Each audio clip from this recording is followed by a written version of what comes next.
ئەو کارە ساتانەی کە دەسەڵاتی ئیسلامی بەسەر خەڵکی ئێرانی هێناوە.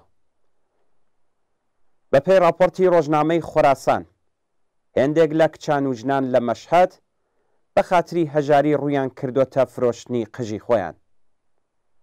بەپێی ئەم راپۆرتە، ژنێک حازرە قژی بە 200,000 تمەن بفرۆشێت تا قەرزی دکتوری دیابەتەکەی بداتەوە.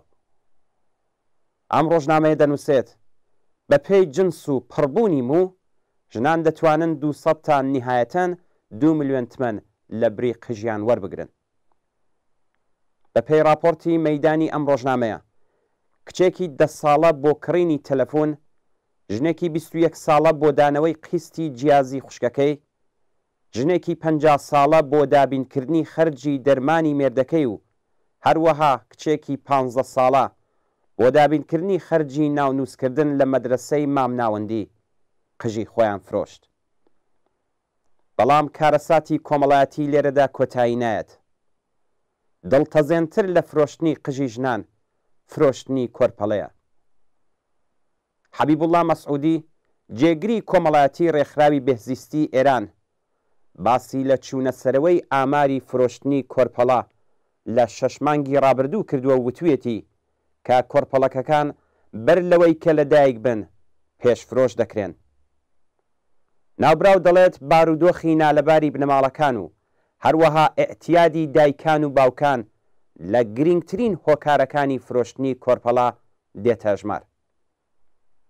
ڕۆژنامەی شەهروەند هەر لەم بوارەدا دەنووسێت کوڕ نزیک بە 50 ملیۆن تمەن، کچ نزیکەی 70-80 ملیۆن تمەنە. قیمەتی منداڵ و کۆرپەڵە زۆر جیاوازن.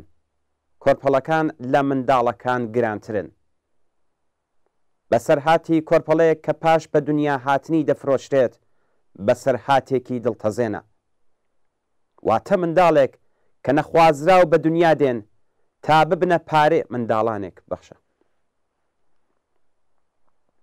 واتە منداڵانێک کە نەخوازراو بە دنیا دێن تا ببنە پارەیەکی ڕەش بۆ دایک و باوکیان. دەسەڵاتی ئیسلامی بەو هەژاری و فەلاکەتەی کە بەسەر خەڵکیدا سەپاندووە، بە گەندەڵی و ئێعتیادێک کە لە ناو کۆمەلگادا پەرەی پێداوە، بە بێمافیکردنی ژنان گەلێک کارەساتی کەموێنەی لە کۆمەلگای ئێراندا خوڵقاندووە. لەو نێوەدا ژنان پتر لە هەر گروپێکی کۆمەڵایەتی دیکە باری ئەم هەژاری و گەندەڵی و نابەرابەری و بێبەشیەیان لەسەرشانە. درەنگتر لە هەموواندا دەمەزرێن و زووتر لە هەمووان بێکار دەکرێن. لەبەری کاری یەکسان لەگەڵ پیاوان حەقدەستی بەرابەریان نییە. ژنان چ بەهۆی چوونەسەرەوەی ڕێژەی تەلاق و جیابوونەوە و چ بەهۆی ئێعتیاد وەیان مەرگی هاوسەر زۆر جار نان دەرهێنەری بنەماڵن.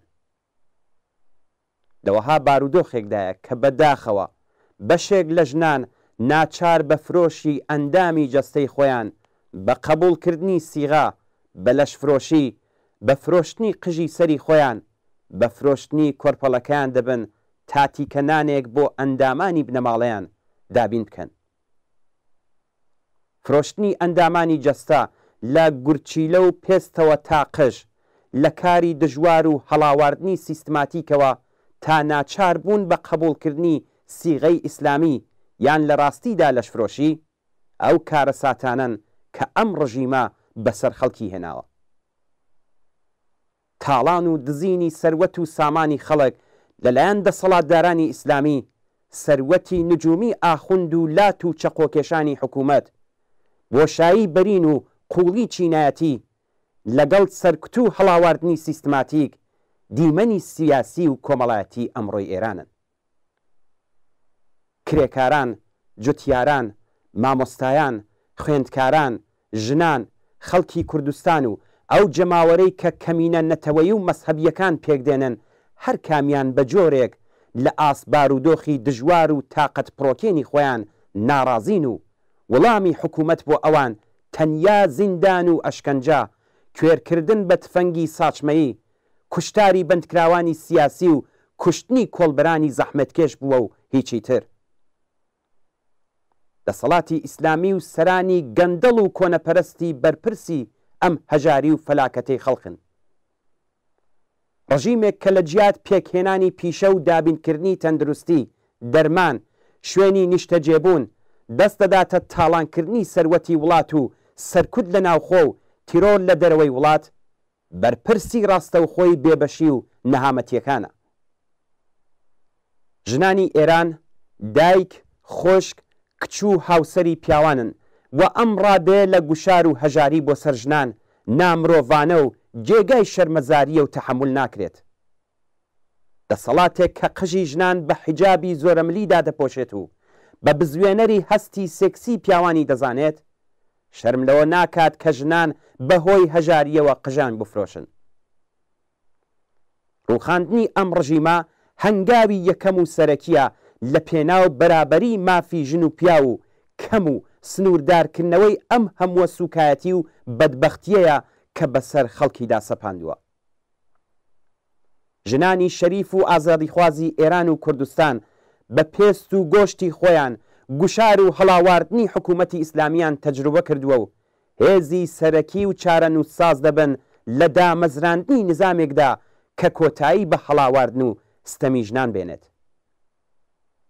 مافی دایک و باوک و مافی منداڵ بۆ کۆماری ئیسلامی و مافیای حکوومەت و باندەکانی فرۆشتنی منداڵ و کۆرپەڵا هیچ بایەخێکی نییە. حکوومەتی ئیسلامی مۆدلێک لە دەسەڵاتداریە کە بۆتە نمونەی بربەریەتی ئەمڕۆ و نەنگی مرۆڤایەتی سەردەم. نظامێک کە دایکان و باوکانی بێبەش و نەخۆش ناچار بە فرۆشتنی کۆرپەڵە و منداڵەکانی خۆیان بکات و کۆیلەداری نوێ لە ناحەسترین و قێزەوەنترین شێوەی خۆیدا بەرهەم بێنێتەوە، ڕووخاندنی واها نظامێک و بەرپرسانی وەک جەنایەتکارانی پیشەیی زەرورەتێکی سیاسی، کۆمەڵایەتی و ئینسانیە.